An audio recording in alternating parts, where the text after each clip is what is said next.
El día de hoy vamos a reaccionar a la historia de Canadá en 8 minutos. Me encuentro viviendo en la ciudad de Toronto y, ¿por qué no? Me interesa un poco más de saber en dónde Los estoy. primeros canadienses fueron los antepasados de los amerindios actuales que llegaron atravesando el estrecho de Bering hace más de 20.000 años, y hacia el 8000 las distintas tribus ya se repartían el territorio del actual Canadá. Fue hasta el año 986 cuando los primeros europeos arribarían a América, pues un grupo de vikingos encontraría por accidente la isla de Terranova, Labrador y la isla de Baffin tras perder el rumbo de Islandia a Groenlandia, alejándose mucho más al oeste producto de una tormenta y de falta de indicaciones correctas. Y más tarde, alrededor del año 1000, otro grupo de vikingos de Groenlandia, encabezados por Leif Erikson, arribarían nuevamente a Canadá tras conocer los hallazgos de estas nuevas tierras, e incluso fundando un asentamiento en la actual isla de Terranova, la cual no funcionaría derivado de problemas con los nativos con los que no pudieron entablar relaciones pacíficas, ligado al problema Imagínese cómo era la tensión en esa época entre los nativos y vikingos. de no contar con un ejército consolidado. Los vikingos se dieron cuenta que la vida en esas nuevas tierras no sería fácil, por lo que decidieron abandonar los asentamientos y solo visitarlas para abastecerse de madera y hierro, recursos que hacían falta sobre todo en Groenlandia. Sin embargo, los vikingos abandonarían Groenlandia a inicios del 1300 tras la llegada de la pequeña Edad de Hielo, por lo que de la misma forma dejarían de visitar América del Norte. Casi 2 siglos después, Canadá volvería a ser pisada por europeos tras la llegada de los primeros colonos provenientes de Inglaterra y Francia, pues en el año de 1497 un navegante italiano llamado Giovanni Caboto exploró la costa este de América del Norte al servicio de Inglaterra, y fue hasta 1524 cuando el navegante italiano Giovanni da Verrazzano exploró la costa atlántica nuevamente y llamaría el nuevo territorio Francesca, en honor al rey Francisco I de Francia. Los comerciantes franceses se percataron de que la región de San Lorenzo producía pieles, en especial pieles de castor que eran difíciles de encontrar en Europa ya que el castor europeo estaba cerca de la extinción, por lo que finalmente la corona francesa decidió colonizar el territorio para asegurar y extender su influencia Lo que hoy en día es todo lo de Quebec. Y aquí es donde hablan realmente francés. Aunque bueno, esto es todavía, esto es como Ontario, ¿no? Aquí se hablan inglés. en América.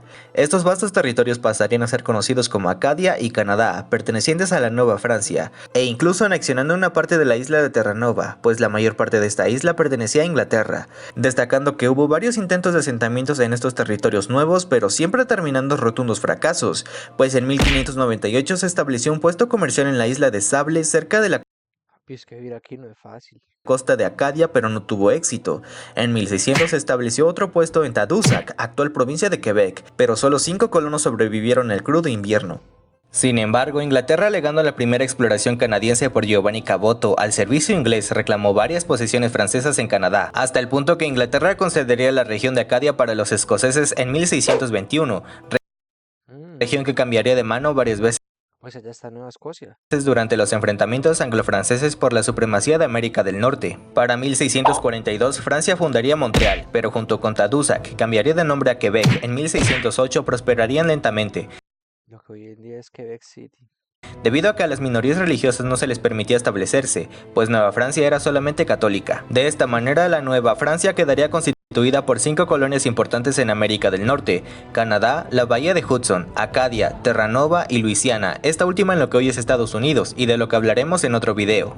Sin embargo, la bahía de Hudson fue evento de varias disputas francesas e inglesas por el territorio, pues la bahía lleva el nombre del explorador inglés Henry Hudson, que en 1610 Henry Hudson Bay, no, algo así, ¿no? Hay una tienda fue el así. primer navegante en adentrarse en sus aguas. Estos vastos territorios daban acceso al comercio de pieles en los que tanto franceses como ingleses querían exclusividad. Los franceses fundaron entonces la Compañía del Noroeste de Montreal e Inglaterra la Compañía de la Bahía de Hudson. Entre 1756 y 1763 estallaría la Guerra de los 7 Años, un evento global entre las distintas potencias europeas por sus colonias, a lo que las colonias americanas no serían la excepción, enfrentándose la América británica apoyados por un grupo de nativos conocidos como la Confederación Iroquesa, los Cherokees y algunas otras tribus nativas, contra la Nueva Francia, apoyados por la Confederación Wabanaki, algonquinos, hurones, otawas y otras etnias norteamericanas. Los franceses, que en un principio tenían alto predominio Los Ottawas, vea pues. bélico, terminarían por perder Ottawa es la capital de Canadá, entonces se podría decir que fue como un símbolo, ¿no?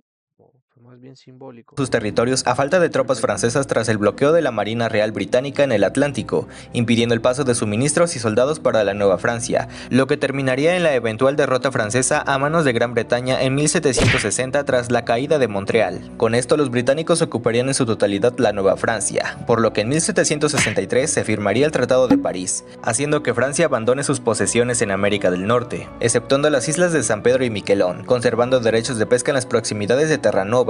Y aunque Quebec se transformó en una colonia de Gran Bretaña, la mayoría de los colonos franceses decidió permanecer en la misma, por lo que hasta el día de hoy Quebec mantiene el francés como lengua oficial en Canadá. Claro.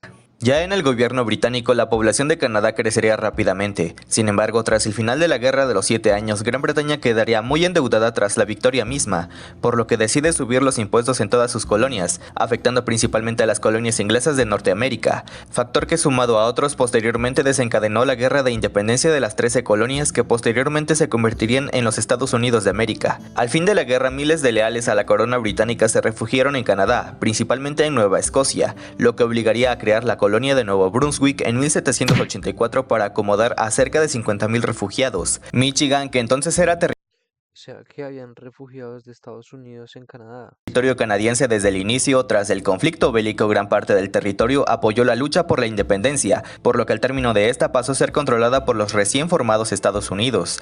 Posteriormente, el Reino Unido divide a Canadá en dos partes: Canadá Superior, quienes eran anglófonos, e Inferior, quienes eran francófonos. Para 1818 se fija la frontera entre lo que es Estados Unidos y Canadá en el paralelo 49, al mismo tiempo que se explorarían las tierras del oeste, que hasta entonces eran una incógnita para los ingleses, por lo que en conjunto con los recién formados Estados Unidos, Gran Bretaña explora la región de Oregón como su ocupación misma, hasta que en 1846 el Tratado de Oregón dividiría esta Donde hoy en día es Vancouver. región en dos partes, debajo del paralelo 49 para los Estados Unidos y por encima para el Reino Unido, región que posteriormente pasaría a llamarse Columbia Británica.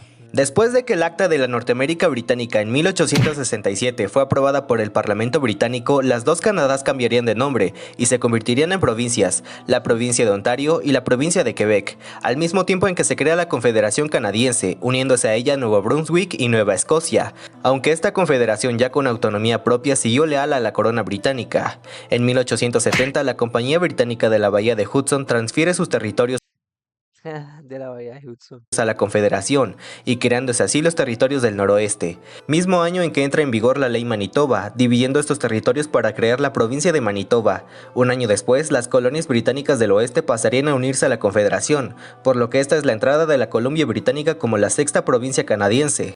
Qué chimba esas banderas, ¿no? De la colonia de la isla del Príncipe Eduardo se uniría a Canadá en 1873 como la séptima provincia, y en 1880 el Reino Unido transfiere sus islas árticas a Canadá, pasando a formar parte de los territorios del noroeste. El 13 de junio de 1898 se crea el territorio de Yukon, dividiendo la parte noroeste de los territorios del noroeste y volviéndose el segundo territorio de Canadá. Alberta y Saskatchewan nacen en 1905 a partir de la división de los territorios del noroeste. Después de esto, Canadá demuestra su fidelidad a la corona británica enviando tropas en las dos guerras mundiales, y siendo clave en la segunda durante el día D en el desembarco de Normandía Vea pues. junto a los aliados. En 1949 la ya independiente Terranova y su dependencia Labrador renunciarían a su autogobierno y se unen a Canadá como la 10ª provincia. En la década de los años 60 Canadá adoptaría una nueva bandera oficial, la cual se mantiene hasta la actualidad, y haría La verdad es bonita, pero la anterior estaba... Es que esta es muy fácil de reconocer. inglés y el francés como sus dos idiomas oficiales. Y finalmente, en 1999, los territorios del noroeste pasarían a dividirse nuevamente para crear el tercer territorio que se conocería como Nunavut. Con esto hecho, toda Canadá está formada tal cual hasta el día de hoy.